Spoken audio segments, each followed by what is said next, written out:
ये राना सनाउल्लाह बेगैरत इंसान, इसके ऊपर गोली क्यों नहीं चली? गोली उस पे चलती है जो सच बोलता है, जो हक सच बोलता है, उस पे आर्मी चीफ भी गोली चलवाता है। ये सब चलवाते हैं ये वर्दी वाले बेगैरत जो बैठे हैं हमारे। अच्छा इंसान हमें मिला है, उसकी कदर हमें करनी चाहिए। जो इनको हजम नहीं हो रही, जब कुत्ते को गोश्त डाल देते हैं ना तो उसके मुंह से छीनना बहुत मुश्किल है, खून देना पड़ता है। और वो कौन है? यही है नवाज शरीफ के चेले चमचे हैं जो कड़छे बगैरत हैं। ये सब लोग मिले हुए हैं। वालेकुम सलाम। कहाँ से आए हैं? मैं जनाब मॉडल टाउन से आया हूँ। तो ये बताइएगा जो आजम सवाती साहब का सारा वाक़या चल रहा है, आखिर वो कौन लोग हैं जो इस हद तक गिर गए हैं, जो फैमिली टॉर्चर तक पहुँच गए हैं? आखिर वो कौन है? यही है नवाज शरीफ के चेले चमचे हैं जो कड़छे बगैरत हैं। ये सब लोग मिले हुए हैं। आज ये ISPR को भी मैं ये कहना चाहता हूँ कि कभी झूठे इंसान को गोली लगी है, बगैरत इंसान को गोली लगी है। ये 3-3 बारियां लगाने वाले लोगों को कभी गोली चली है? उस बंदे पे गोली चलती है जो सच्चा इंसान होता है। इमरान खान पे गोली चली है, अरशद शरीफ पे गोली चली है, आज तिकर जरदारी पे गोली क्यों नहीं चली?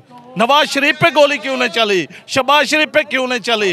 ये राना सनाउल्लाह बेगैरत इंसान, इसके ऊपर गोली क्यों नहीं चली? गोली उस पे चलती है जो सच बोलता है, जो हक सच बोलता है, उस पे आर्मी चीफ भी गोली चलवाता है। ये सब चलवाते हैं ये वर्दी वाले बेगैरत जो बैठे हैं हमारे। आप क्या समझते हैं कि जो खान साहब को इस हालत तक ये ले आए हैं कि एक उम्मत मुस्लिमा की रहनुमाई करने वाला बंदा जो नमूस रिसालत का मुकदमा आलमी अदालत में लड़ता है, ऐसे बंदे को व्हील चेयर तक पहुंचा दिया, इसका जिम्मेदार आपके मुताबिक कौन है? ये जनाब वर्दी वाले जिम्मेदार हैं, आपको नहीं पता?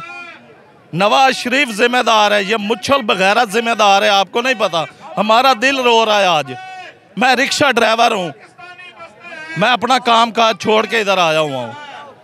एक अच्छा इंसान हमें मिला है, उसकी कदर हमें करनी चाहिए।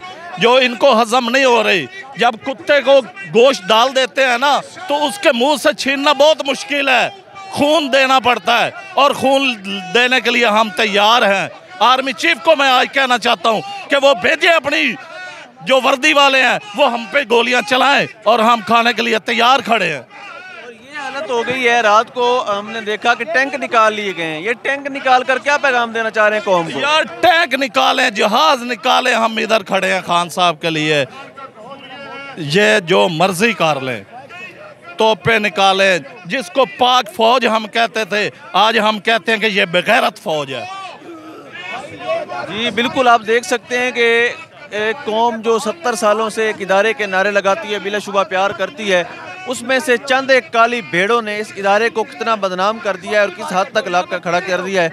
ये मुख्तलिफ हलकों के लिए भी सोचने और फैसला करने का वक्त है।